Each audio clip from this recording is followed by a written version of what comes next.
لیکن ایک خوشخبری ہے کہ دنیا میں جتنے عیسائی ہیں، کرسچین ہیں، یہ چاہے مانے نہ مانے، عیسیٰ علیہ السلام جب دنیا میں آئیں گے تو روایات میں یہ ملتا ہے کہ وہ سب کے سب پھر ایمان لائیں گے انشاءاللہ، اور پھر ہر پرچم جو گھر سے لہرائے گا، جواب میں ہر جگہ گھر سے یہی آواز آئے گی، لبیک یا حضرت بی بی مریم کی ماں حنا اور ان کے والد عمران، انہوں نے منت کی تھی کہ اگر بیٹا ہوگا تو بیت المقدس میں وقف کریں گے۔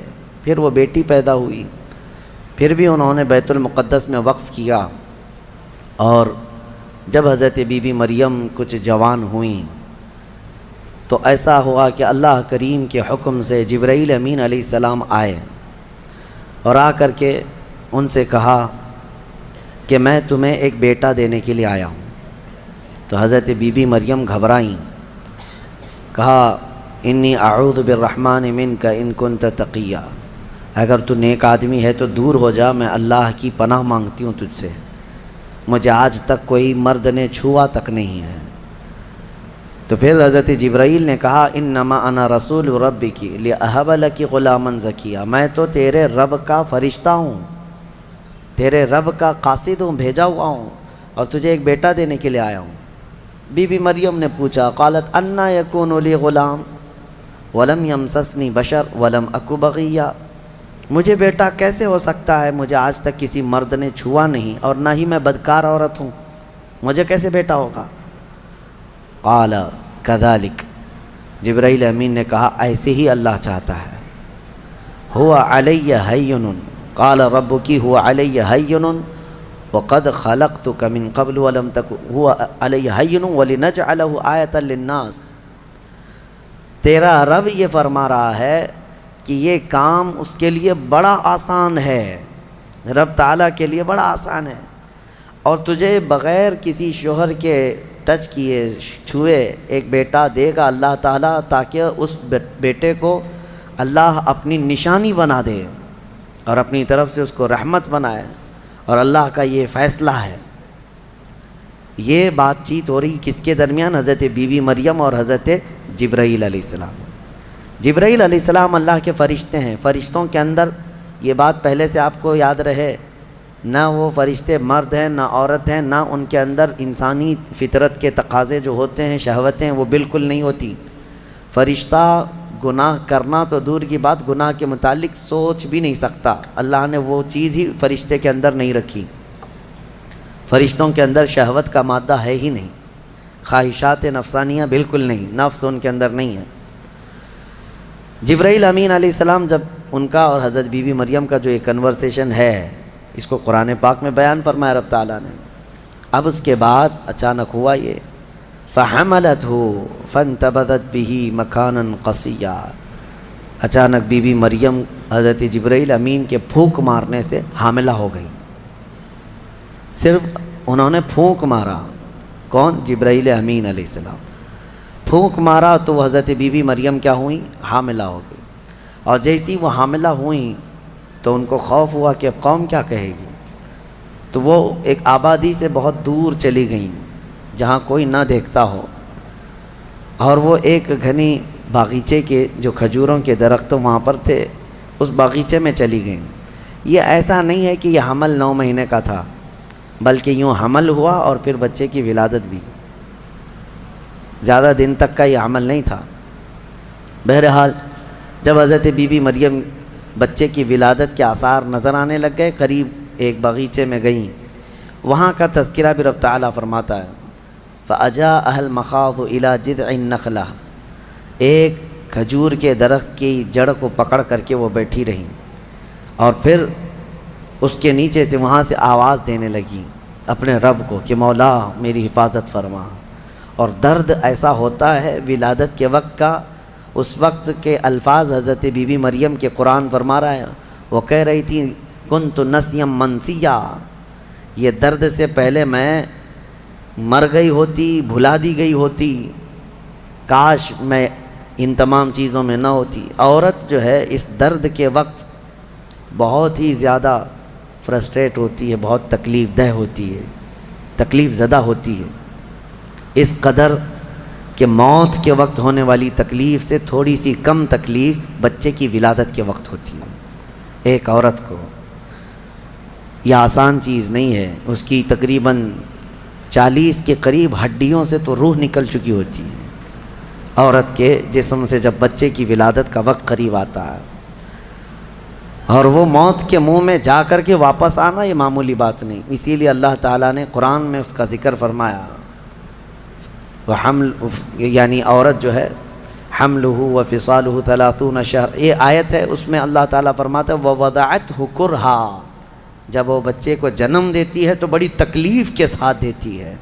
حضرت بی بی مریم کا بھی جب وہ وقت آیا تو وہ درخت کی جڑ کو پکڑ کر کے آواز دینے لگیں، کاش میں اس درد سے پہلے ختم ہو چکی ہوتی، بھلا دی گئی ہوتی۔ تو رب تعالیٰ کی طرف سے آواز آئی، اللہ تحزنی وقد جعل ربک سریا، گھبرا مت اے مریم، تیرا رب تیرے لیے آسانیاں پیدا فرمائے گا، آسانیاں پیدا فرمائے گا۔ اس درخت کو ہلاؤ، پکی کھجوریں گریں گی تم پر۔ حضرت اللہ کی طرف سے حضرت بی بی مریم کو جو پیغامات آ رہے تھے یہ کیا تھے؟ یہاں پر بھی میں بتا دوں، اللہ تعالیٰ اپنے بندوں کو جو پیغامات دیتا ہے اس کے 3 طریقے۔ ایک وحی ہے جو نبیوں کو دی جاتی ہے، یعنی وہ وحی ہے، اس کو وحی کہتے ہیں، جو اللہ تعالیٰ کا پیغام نبی کو آئے۔ وحی کے بھی کئی طریقے ہیں، ڈائریکٹ اللہ تعالیٰ سے وہ کلام کر لیں یا کسی فرشتے کے ذریعے سے کر لیں، جیسے جبرائیل امین علیہ السلام جو لے کر کے آتے تھے اور نبیوں کو پہنچاتے تھے، یہ بھی کیا ہے، اس کو کیا کہتے ہیں، وحی، وحی ہے۔ اور اللہ کے ولیوں کو جو پیغامات اللہ کی طرف سے ملتے ہیں، اس میں فرشتہ تو نہیں آتا، لیکن اللہ تعالیٰ ان کو کچھ باتوں کی ہدایت دل میں ڈالتا ہے، یا ان کے ذہن میں، دماغ میں وہ چیزیں اچانک اترتی ہیں، اس کو کہتے ہیں الہام۔ یہ وحی نہیں ہے، یہ کیا ہے، الہام۔ اور عام مومنین کے دلوں میں بھی اللہ ہدایت ڈالتا ہے، آپ کو خود بھی کچھ چیزیں سمجھ میں آ جاتی ہیں، یہ صحیح ہے، یہ غلط ہے، یہ اللہ کی طرف سے دی ہوئی ہدایت ہے، اس کو القاء کہتے ہیں۔ ہے اللہ کی دی ہوئی ہدایت، لیکن اگر وہ نبی کو ہو تو وحی ہے، ولی کو ہو تو الہام ہے، عام مومنین کو ہو تو القاء ہے۔ اور کچھ کافروں کو بھی ہوتی ہے، کافروں کو جو چیزیں معلوم ہوتی ہیں اس کو استدراج کہتے ہیں، یعنی وہ بھی کچھ چیزیں معلوم کر لیتا ہے۔ بہرحال یہ ایک الگ بحث ہے۔ حضرت بی بی مریم کو یہ الہام اللہ کی طرف سے تھا، اللہ تبارک و تعالیٰ نے ان کو فرمایا کہ درخت کی یہ جڑ کو ہلاؤ، پکی کھجوریں گریں گی۔ کھجوریں گریں تو اللہ کا حکم ہوا فکلی وشربی وقری عینا، کھاؤ پیو اور اپنی آنکھیں ٹھنڈی کرو۔ درد زہ اس کو کہتے ہیں، بچے کی ولادت کے وقت ہونے والا درد۔ قرآن کے اعتبار سے اس درد کے وقت عورت کو کھجور کھانا چاہیے، کھجور سے افاقہ ہوگا، کیونکہ قرآن میں اللہ نے بی بی مریم کو یہ عطا فرمایا۔ وہ کھجوریں کھائیں، اور اس کے بعد اب جو حکم تھا اللہ کا وہ کیا تھا، فَإِمَّا تَرَيِنَّ مِنَ الْبَشَرِ أَحَدًا فَقُولِي إِنِّي نَذَرْتُ لِلرَّحْمَنِ صَوْمًا، اگر کوئی آدمی تجھے نظر آ گیا بچہ ہونے کے بعد، بچے کو دیکھ کر کے کوئی بھی اگر تم کو نظر آیا تو بات مت کرنا کسی سے۔ اس وقت چپ کا روزہ ہوتا تھا، یعنی خاموشی کا روزہ، ہماری شریعت میں نہیں ہے، لیکن پہلے کی شریعت میں چپ رہنے کا روزہ بھی ہوتا تھا، یعنی وہ جو ٹائم ہے اتنے ٹائم تک کسی سے بات نہیں کریں، یہ ہونا چاہیے، لیکن ہماری شریعت میں نہیں ہے۔ کاش یہ روزہ عورتوں پر ہو جاتا، بہت سارے لوگ محفوظ ہو جاتے ہیں۔ خیر، حضرت بی بی مریم کو کہا گیا کہ چپ کا روزہ رکھنا، اور کوئی بھی اگر بات کرے تو اشارہ کرنا اپنے بیٹے کی طرف کہ اس سے بات کرو، میں آج چپ کا روزہ ہوں، یعنی وہ اشارہ لوگ سمجھ جاتے تھے کہ روزہ ہے۔ تو حضرت بی بی مریم وہاں جب پہنچی تو درد زہ کے بعد حضرت عیسیٰ علیہ السلام پیدا ہو گئے۔ وہ ایک پتھر پر جلوہ بار ہوئے، اور جیسے ہی پیدا ہوئے حضرت عیسیٰ علیہ السلام وہ پاک صاف تھے، کوئی دایا نہیں، کوئی نرس نہیں، کوئی نرسنگ ہوم نہیں، یہ اللہ تعالیٰ کی قدرت تھی۔ ایک صحیح سلامت بیٹا، اور وہ بھی اللہ کی نشانی بنانی تھی بغیر باپ کے۔ حضرت عیسیٰ علیہ السلام پیدا ہوئے، اور حضرت بی بی مریم اپنے بیٹے کو اٹھائیں اور لے کر کے چل پڑیں ایک ہی دن میں، جس کو کہتے ہیں زچہ عورت، یعنی جس کا بچہ ہوا ہوتا ہے وہ عورت کمزور ہو جاتی ہے، لیکن حضرت بی بی مریم اپنے بیٹے کو اٹھائیں اور چل پڑیں۔ جیسے ہی وہ بستی کی طرف آنے لگی، ان کی گود میں بچہ تھا، لوگوں کی نظر پڑ گئی، کوئی ادھر ادھر چیمی گوئیاں شروع ہو گئیں، باتیں کانا پوسی، لوگ جمع ہوئے اور پوچھنے لگے یا اخت ہارون ما کان ابوک امرأ سوء وما کانت امک بغیہ، اے مریم تو تو بڑی پاک خاتون ہے، اخت ہارون کہا جاتا تھا پاک عورت کو، تو بالکل ہارون کی بہن کی طرح ہے، تو نے یہ کیسے کر لیا؟ نہ تیرا باپ بدماش تھا، نہ تیری ماں بری تھی، یہ کہاں سے آ گیا تیرے اندر بچہ؟ فاشارت الیہ، بی بی مریم نے اپنے بیٹے کی طرف اشارہ کیا، اس سے بات کرو، میں آج چپ کا روزہ ہوں۔ لوگوں نے کہا قالوا کیف نکلم من کان فی المہد صبیا، ہم اس سے کیسے بات کریں جو گود میں بیٹھا ہوا ہے؟ گود کے بچے سے بات کریں گے؟ تو اشارہ اس طرف کر رہی ہے۔ تو لوگ ابھی یہ بات چیت کر ہی رہے تھے، گود میں سے ہی حضرت عیسیٰ علیہ السلام بول پڑے، قال انی عبد اللہ آتانی الکتاب وجعلنی نبیا وجعلنی مبارکا اینما کنت واوصانی بالصلاة والزکاة ما دمت حیا وبرا بوالدتی ولم یجعلنی جبارا شقیا والسلام علی یوم ولدت ویوم اموت ویوم ابعث حیا۔ یہاں تک کا کلمہ عیسیٰ علیہ السلام نے گود میں ہی کیا۔ کیا کہتے ہیں؟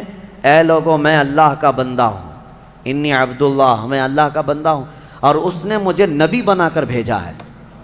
حضرت عیسیٰ علیہ السلام کو گود میں ہی نبوت ملی ہے، گود میں نبوت ملی ہے، اس نے مجھے نبی بنا کر بھیجا ہے، صرف نبی نہیں وجعلنی مبارکہ، اور مجھے برکت والا بنا کر بھیجا ہے۔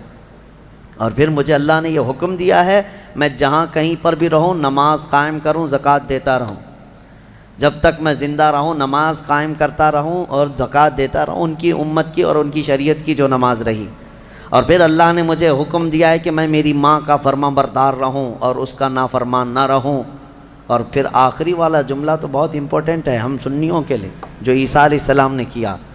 عیسیٰ علیہ السلام کی ولادت کا دن، جیسے کہ آج پوری دنیا میں کرسچن بھی مناتے ہیں 25 دسمبر کو، کرسمس جو مناتے ہیں، الگ الگ روایتیں واللہ عالم جو بھی ان کی پیدائش کا دن رہا، لیکن عیسیٰ علیہ السلام کا یہ جملہ بڑا امپورٹنٹ ہے۔ آخر میں اپنی گود میں انہوں نے کیا کہا؟ والسلام علی یوم ولدت ویوم اموت ویوم ابعث حیا، کہتے ہیں مجھ پر اللہ کی سلامتی ہو جس دن میں پیدا ہوا، جس دن میں پیدا ہوا اور جس دن میں انتقال کروں گا اور جس دن میں اٹھایا جاؤں گا، وہ سب ان سب دنوں پر اللہ کی سلامتی ہو۔ عیسیٰ علیہ السلام جس دن پیدا ہوئے وہ سلامتی والا دن ہے، تو 12 ربیع الاول کیوں نہ سلامتی والا دن؟ میرے آقا صلی اللہ علیہ وسلم جس دن پیدا ہوئے کیا وہ سلامتی والا دن نہیں ہے؟ اور ایک نبی خود اپنی ولادت کے دن سلام بھیج رہے ہیں، اور یہاں کروڑوں امتی اپنے نبی کے پیدائش کے دن سلامتی بھیجیں، تو یقیناً یہ قرآن کے حکم کے مطابق ہے۔ بہرحال یہاں تک بات ہوئی، اب چپ ہو جانا چاہیے۔ بچے کی زبان سے جب یہ باتیں سن لی، یہ معجزہ نہیں تو اور کیا ہے؟ اس کے بعد عیسیٰ علیہ السلام ایسا نہیں کہ گود میں ہی بولتے تھے، بس اتنا بولے اور خاموش ہو گئے۔ پھر جب بولنے کی عمر آئی بچوں کی، تب آپ پھر بولنے لگے۔ اب عیسیٰ علیہ السلام کے متعلق اب سنیے، جب آپ پھر جوان ہوئے اور عجیب و غریب باتیں، ظاہر سی بات ہے اللہ کے نبی ہر زمانے میں پاک لوگ ہوا کرتے ہیں، پاکیزہ لوگ، ان کی زبان میں اثر الگ۔ پھر اللہ تبارک و تعالیٰ نے آپ کو جب نبوت گود میں عطا کی تھی تو جوان ہوتے ہی آپ نے تبلیغ اپنے دین کی شروع فرمائی، لوگوں کو ایمان کی طرف بلائے، ایک خدا کی عبادت کی طرف، آخرت کی طرف لوگ آتے رہے اور آپ کی طرف متوجہ ہوتے رہے۔ یہ زمانہ یہودیوں کا ہے، بڑے ڈینجر لوگ ہیں ہر زمانے میں، یہ یہودی بڑے ڈینجر ہیں، یہ ظالم جو ہے معمولی نہیں ہے۔ کیوں؟ ان کے اوپر اللہ نے قرآن میں لعنت فرمائی ہے، یوں ہی نہیں، یہ ان یہودیوں نے تقریباً 10,000 نبیوں کا قتل کیا ہے۔ ہاں، جیوز لوگوں کو آج برا لگتا ہے میری تقریروں کو کوٹ کر کے بہت سارے جگہ، اس وجہ سے تو میری تقریریں لے کر اسرائیل والے بیٹھے ہیں، مجھے ویزا نہیں دیتے، مجھے اس سے فرق نہیں پڑتا۔ ہمارے لیے جو اصلی ویزا ہے وہ مدینہ طیبہ کا ہے، جب تک وہ دروازہ کھلا ہے ہماری روح جسم میں باقی ہے۔ اور میرے آقا صلی اللہ تعالیٰ علیہ وسلم کے عنایت سے، ان کے کرم سے ہمیں اتنا یقین ہے کہ اگر جانے کی طاقت استطاعت کہیں کی بھی نہ ہو، اتنا یقین ضرور ہے میرے اعمال کا بدلہ تو جہنم ہی تھا، میں تو جاتا میرے سرکار نے جانے نہ دیا۔ جب وہ جائیں گے اپنے غلاموں کو ساتھ لے کر جنت میں جائیں گے انشاءاللہ۔ یہودیوں نے اس وقت بھی نبیوں کی دشمنی کی تھی، اب عیسیٰ علیہ السلام کے دشمن ہو گئے۔ ان کو یہ تھا کہ ان کی طبیعت کے خلاف جب بھی کوئی بات کرے تو اس کے دشمن ہو جاتے تھے۔ یہودیوں کو یہ چاہیے تھا کہ ان کی طبیعت میں جیسی ہے ویسی شریعت ہونی چاہیے، الگ سے اللہ کے احکامات کو نہیں ماننا ہے، کتاب کے جو احکامات ہیں اسے نہیں ماننا ہے، نبیوں کے احترام نہیں ہے، ان کو خود کی بنائی ہوئی شریعت چاہیے۔ بڑے امیر لوگ کچھ غلطی کریں تو انہیں معاف کرنا چاہیے، غریب لوگ کریں تو انہیں خوب مارنا چاہیے، یہ یہودیوں کی طبیعت تھی، یہودی یہ چاہتے تھے۔ عیسیٰ علیہ السلام جب جوان ہوئے تو آپ کی طرف لوگ ایمان والے بڑھنے لگ گئے، ان کو حواریین کہا جاتا ہے، جیسے میرے آقا کے ساتھیوں کو کیا کہتا ہے؟ صحابہ اکرام، صحابہ، اور حضرت عیسیٰ علیہ السلام کے جو ساتھی صحابی تھے ان کو حواری کہا جاتا ہے۔ یہ عیسیٰ علیہ السلام کے حواری وہ بڑے مخلص لوگ آپ کے ساتھ تھے، 12 لوگوں کا تو ذکر آیا ہے اور 4 مشہور شاگرد ہیں، انہی 4 لوگوں نے حضرت عیسیٰ علیہ السلام کی پوری انجیل کو ترتیب دیا، یوحنا، لوقا، متی، مرقس، یہ 4، انہی کے 4 ناموں سے آج انجیل بھی، بائبل بھی ہے۔ تو بائبل یوحنا کو آج جان کہا جاتا ہے، یوحنا کو یہ بدل کر کے جان کہتے ہیں۔ متی جو ہے ان کو میتھیو کہتے ہیں، اور مرقس کو غالباً کچھ اور نام، مرکری و کچھ نام دیتے ہیں۔ اور یہ تمام جو عربی نام تھے یا عبرانی نام تھے اس زمانے کے، یہ عیسیٰ علیہ السلام کے 4 مشہور شاگرد ہوئے۔ اب عیسیٰ علیہ السلام کے معجزے میں آپ کو بتاؤں، اللہ تعالیٰ نے 3 معجزے آپ کو دیے تھے عیسیٰ علیہ السلام کے، 3 معجزے مشہور ہیں۔ پہلا معجزہ یہ ہے کہ وہ نابینا آدمی جو مادر ذات پیدائشی اندھا ہے، اس کی آنکھوں پر ہاتھ رکھتے تو اس کو آنکھیں آ جاتی، اور جو کوڑ کی بیماری میں مبتلا ہے، سفید داغ کی بیماری یا کوڑ کی بیماری میں مبتلا ہے، عیسیٰ علیہ السلام اس کے جسم پر ہاتھ پھیرتے تو وہ کوڑ کی بیماری ختم ہو جاتی۔ سفید داغ آج بھی لا علاج بیماری ہے، کوڑ کی بیماری لا علاج ہے جیسے کہ مشہور ہے۔ اور تیسری چیز یہ ہے کہ مٹی کے پرندے ہوں، انہیں پھونک مارتے تو وہ زندہ ہو کر اڑ جاتے تھے۔ ہاں، مٹی کے پرندے، اس وقت ٹوائز ہو سکتا ہے مٹی کے بنتے ہوں گے، کھلونے۔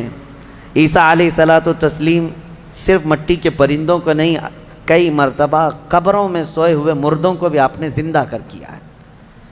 قبر پر کھڑے ہو کر کے آپ کہتے قم باذن اللہ، اللہ کے حکم سے اٹھ جا، تو مردہ زندہ ہو جاتا۔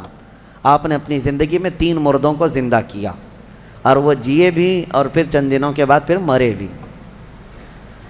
یہ معجزہ تھا عیسیٰ علیہ السلام کا۔ اور اس کے علاوہ کچھ خاص باتیں ان کی یہ بھی ہیں، وہ فرماتے ہیں انبئکم بما تأکلون وما تدخرون فی بیوتکم، اے لوگو تم اپنے گھروں میں جو کچھ جمع کرتے ہو اور جو کچھ کھاتے ہو میں ان سب کی خبر دیتا ہوں، میں سب جانتا ہوں، میں تمہیں خبر دے سکتا ہوں۔ عیسیٰ علیہ السلام اپنے گھر میں بیٹھ کر امتیوں کے گھروں میں کیا ہے سب جانتے تھے، یہ قرآن سے ثابت ہے۔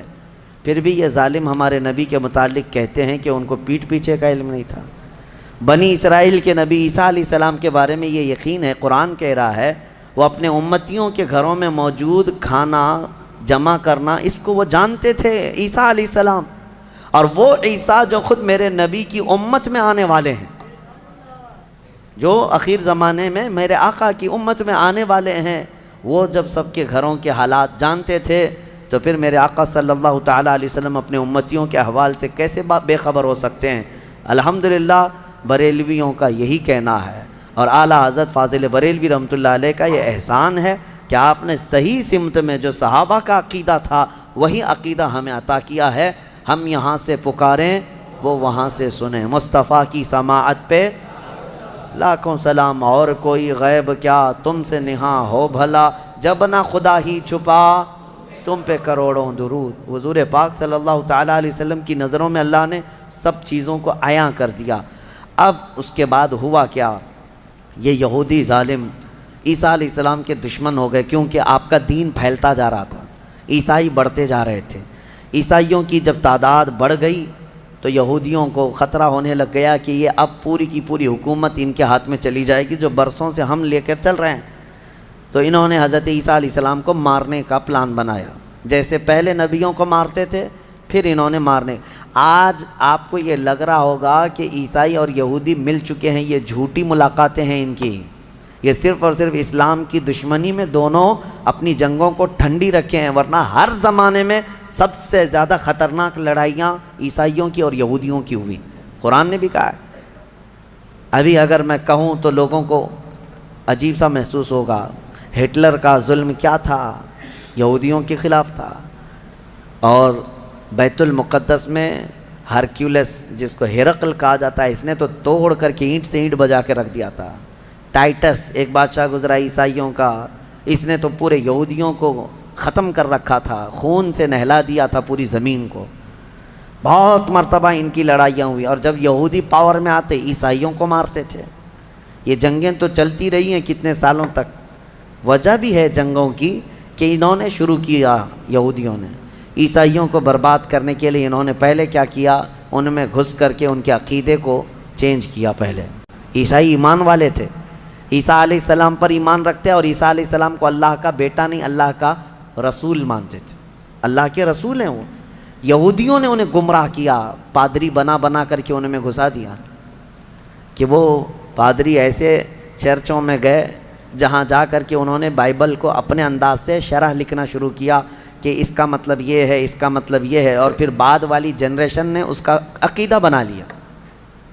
یہ یہودی اسی طرح سے ہماری امت میں بھی گھس گھس کر کے فرقے بنائے ہیں، ان کا کام یہ ہے ہر زمانے میں۔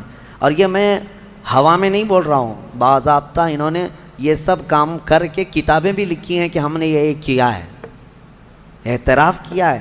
مارکیٹ میں آج کتابیں ملتی ہیں، یہ جو کرتے ہیں، اور اس کے بعد اعترافی کتاب بھی لکھتے ہیں کہ ہم نے یہ کام کیے ہیں۔ بہرحال عیسیٰ علیہ السلام کو قتل کرنے کا منصوبہ بنایا اور ان کے گھر کے اطراف جمع ہو گئے۔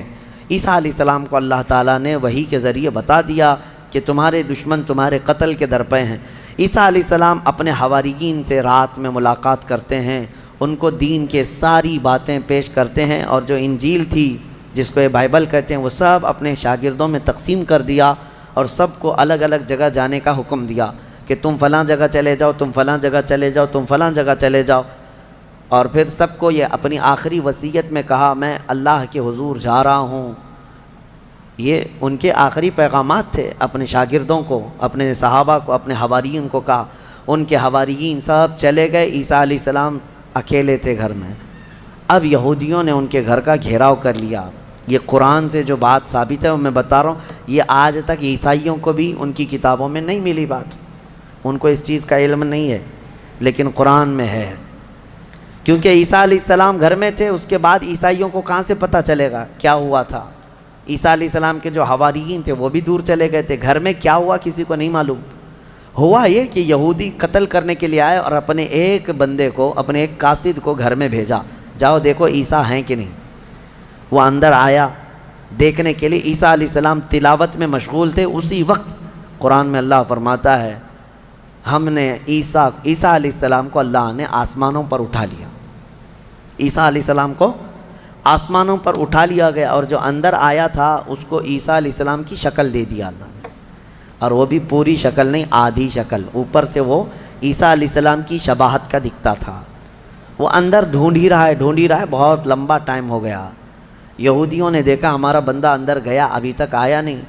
بہت دیر انتظار کرنے کے بعد جب وہ نہیں آیا باہر، تو سارے یہودی تلوار سوتے خود ہی گھس گئے اندر، گھر کے اندر، اور جا کر کے دیکھا تو یہ شخص کھڑا تھا، عیسیٰ علیہ السلام کی شکل تھا۔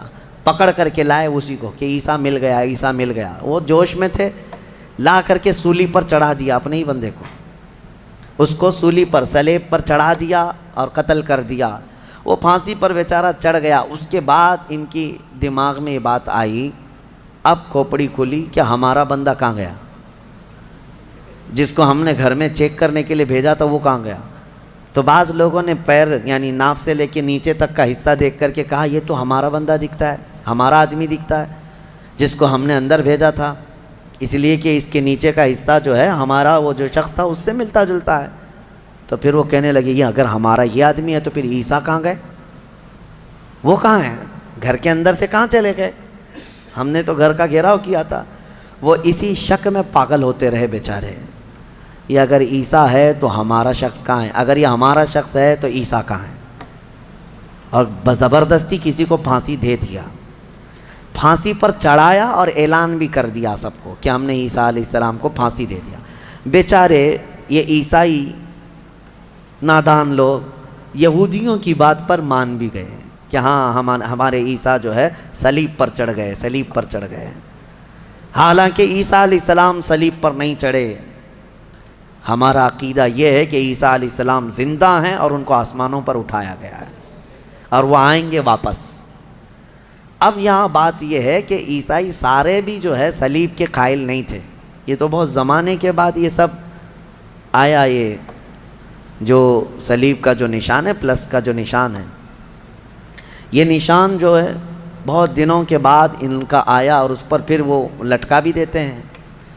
عیسائیوں میں بھی الگ الگ فرقے ہوئے، آرتھوڈکس ہے، کیتھولک ہے، اور پھر کئی فرقے ایسے ہیں جن میں پرانے زمانے کے عقائد پر وہ لوگ قائم رہے کہ اللہ کے وہ نبی ہیں، بیٹا نہیں ہے۔ بہرحال ان میں فرقے پیدا کرنے والے یہودی ہیں۔ اب میں یہاں پر ایک بات کہہ کر اپنی گفتگو کو سمیٹتا ہوں کہ یہ واقعہ ہو کر 550 سال گزر گئے تھے، عیسائی یہودی لڑتے تھے، مرتے تھے۔ 570 سال گزر گئے عیسیٰ علیہ السلام کے آسمانوں پر اٹھائے جانے کے بعد، تب مکہ مکرمہ میں محمد الرسول اللہ تشریف لائے، میرے آقا تشریف لائے، اور پھر جب آپ نے نبوت کا اعلان فرمایا اور قرآن اترنے لگا تو اللہ نے قرآن کی آیتوں میں 550 سال سے جو مسئلہ لٹیگیشن کا شکار تھا، کیوں سمجھ لیں جو پراپرٹی کسی کے حل میں نہیں ہوتی ہے، اس طرح کا مسئلہ تھا کہ کوئی حل نہیں کر پاتا کہ آخر ہوا کیا تھا۔ یہ اسلام کا احسان ہے یہ عیسائیوں پر بھی کہ قرآن نے بتایا کہ عیسیٰ علیہ السلام صلیب پر نہیں گئے بلکہ آسمانوں پر اٹھائے گئے۔ اور دوسری بات، عیسائیوں پر ایک بڑا احسان قرآن کا یہ بھی ہے کہ یہودی ہمیشہ بی بی مریم کو گالیاں دیتے رہے، یہودی ہمیشہ الزام لگاتے رہے کہ مریم کے ہاں بغیر باپ کے بیٹا پیدا ہو گیا، غلط عورت تھی، نعوذ باللہ معاذ اللہ، یہودی گالیاں دیتے رہے اور عیسائی صفائی دیتے رہے۔ لیکن یہ احسان ہے قرآن کا ان پر بھی کہ بی بی مریم کے ساتھ کیا ہوا تھا، یہ پوری تفصیل اللہ نے قرآن میں بتائی۔ عیسائیوں کو تو یہ چاہیے کہ قرآن کا احسان ہمیشہ ماننا چاہیے، بی بی مریم کی طہارت قرآن نے بتائی ہے۔ بہرحال لوگوں کو ایسا لگتا ہوگا کہ ہم ایک دوسرے کے دھرم کے خلاف ہوتے ہیں۔ آپ یہاں آ کر کے دیکھیں، کرسچینٹی کے اندر جو کچھ بھی آج تبدیلی ہے ہم اس کے قائل نہیں ہیں، لیکن عیسیٰ علیہ السلام اور حضرت بی بی مریم کے لیے ہم اپنی گردنیں ہمیشہ اسی طرح احترام میں جھکاتے ہیں، کیونکہ میرے نبی نے فرمایا کہ وہ اللہ کے نبی تھے۔ اب ایک اور بڑا ان کا جو گمراہی کا عقیدہ ہوا، کیا؟ وہ ٹرائنیٹی کا عقیدہ، تثلیث جس کو کہتے ہیں، تین خدا ماننا۔ کہتے ہیں ہے ایک ہی لیکن تین حصے، یہی تو ہندو بھی کرتے ہیں، ہے ایک ہی ہے باقی اوتار ہیں سب۔ اسی طرح عیسائیوں میں شرک آ گیا، کیسے؟ وہ کہتے ہیں ایک خدا ہے، اس کو فادر کہتے ہیں، گاڈ فادر، وہ فادر ہے، اور بیٹا سن ہے، یعنی عیسیٰ علیہ السلام کو سن کہتے ہیں، اور پھر بی بی مریم میری ہے۔ ایک فرقہ یہ کہتا ہے کہ تین ہیں، ایک فادر ہے، ایک سن ہے اور ایک میری ہے، یہ تین ہیں۔ اور ایک فرقہ ہے تین خدا مانتا ہے، اس میں ایک حضرت اللہ کو، دوسرے عیسیٰ کو، اور تیسرے جبرائیل امین کو، روح القدس کو، یہ بھی خدا۔ اب ان سے کئی مرتبہ بحثیں بھی ہوئی، باتیں بھی ہوئی، تب یہ یہی کہتے ہیں ہے تو ایک ہی، اسی کا یہ حصہ ہے۔ اور آج ہم نے قرآن میں تلاوت کی ہے، سورہ مریم کے اخیر میں اللہ نے فرمایا وَمَا يَنبَغِي لِلرَّحْمَنِ أَن يَتَّخِذَ وَلَدًا، اللہ کو یہ زیب نہیں دیتا کہ وہ کسی کو بیٹا بنائے، کسی کو بیٹا بنائے۔ اب میں آپ کو منطق کے اعتبار سے بھی اگر بتاؤں، بیٹا جو ہوتا ہے وہ باپ کا وارث ہوتا ہے، باپ کا وارث ہوتا ہے۔ اگر اللہ پوری زمینوں آسمانوں سب کا مالک ہے تو پھر بیٹے کو بھی وراثت میں وہی چیزیں ملنی چاہیے، اور بیٹا بھی برابر کا ہے، تو خدا کا تصور کہاں رہا؟ خدا کا تصور کہاں رہا؟ خدا وہ ہے جس کے ساتھ ہم کسی کو شریک نہیں مانتے۔